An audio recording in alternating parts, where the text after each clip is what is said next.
Hey, donc on se retrouve dans cette vidéo pour vous donner 5 conseils pour bien démarrer la journée. Pour bien commencer cette vidéo, donc j'ai reporté toutes mes idées sur mon téléphone pour pas trop m'embrouiller. Mais du coup je vais vous donner moi mes 5 conseils personnels pour commencer la journée.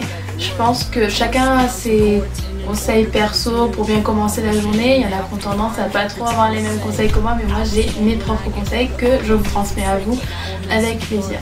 Du coup pour le premier conseil, si j'ai un conseil à vous donner en particulier, ne vous réveillez pas avec le téléphone dans la main. Je trouve que le téléphone c'est une source d'oppression. Je sais que moi quand je me réveille genre doucement. J'émerge et ensuite je descends pour prendre un petit déjeuner. Et je pense que regarder son téléphone de bon matin c'est pas vraiment une bonne idée selon moi. Après je sais qu'il y en a énormément qui le font et qui aiment faire ça, mais je trouve que c'est source d'oppression, les réseaux sociaux et tout ça. Donc du coup il vaut mieux pas aller sur son téléphone le matin, surtout qu'avec l'actualité c'est très compliqué de ne pas être oppressé après la journée en regardant son téléphone dès le réveil. Je pense pas vraiment personnellement que ce soit une bonne idée. Le conseil c'est prendre un petit déjeuner équilibré. Donc petit déjeuner équilibré, ça peut aller dans tous les sens. Il y en a qui prennent des petits déj copieux, d'autres pas copieux. Moi je prends un petit déjeuner en général qui est relativement équilibré et qui est sain. Donc par exemple, moi je vais vous donner un aperçu de mon petit déjeuner, mais je pense que j'ai déjà mis une vidéo, donc je vais essayer de vous caler ici pour que vous puissiez aller la voir. Moi dans mon petit déjeuner, le matin je me fais une détox avec du citron. Ensuite je me fais griller une tranche de pain de mie, je prends du lait ou un yaourt et un café ou un thé. Ça c'est un petit déjeuner équilibré qui vous permet de tenir toute la matinée. Il y en a qui ont tendance à préférer les petits déj plus copieux. Moi je suis plutôt pour les petits déj plus simples, moins copieux, pour avoir quelque chose de plus de moins lourd sur l'estomac déjà avant d'aller en cours, des trucs comme ça.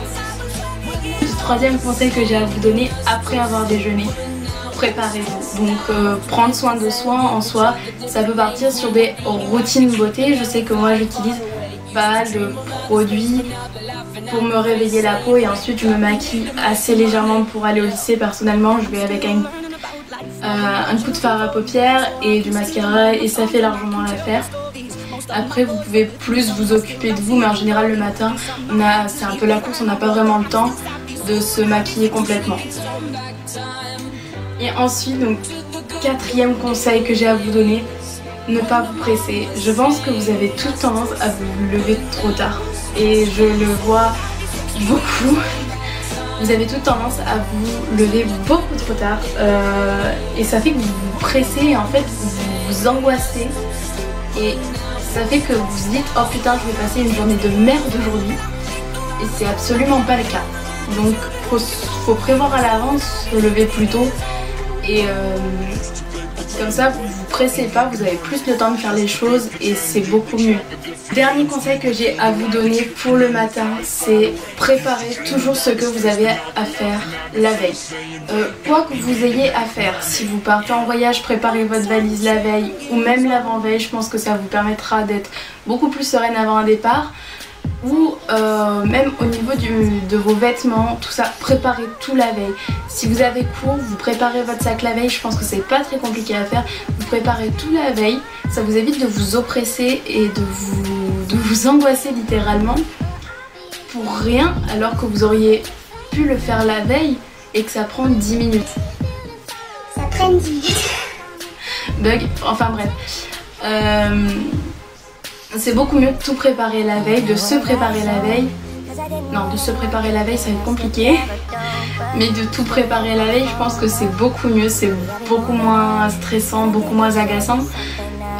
En fait, on est toujours dans cette idée de stress absolument énorme le matin qui fait que ça va vous pourrir en bout de journée et c'est tellement pas le but parce que si tout est fait avant, il n'y a aucune raison que votre journée commence mal et aucune raison que vous vous leviez du pied gauche. Il faut toujours prévoir la veille. Si j'ai vraiment le plus gros conseil à englober dans toute cette histoire, c'est préparez-vous à l'avance parce que ça vous évite de vous oppresser le matin et c'est vraiment quelque chose d'horrible, l'oppression. Donc voilà. Si vous avez tous mes conseils pour bien commencer une journée, en tout cas c'est juste le début de la journée, ça dure en général 1 heure le matin et c'est ces 5 conseils qui vont former cette heure et qui vont vous permettre de commencer une journée sur le bon pied. Et du coup si cette vidéo vous a plu, n'hésitez pas à liker, sinon vous pouvez me suivre par là et regarder ma dernière vidéo par là. Sur ce, je vous dis à très bientôt dans une nouvelle vidéo. Ciao, ciao.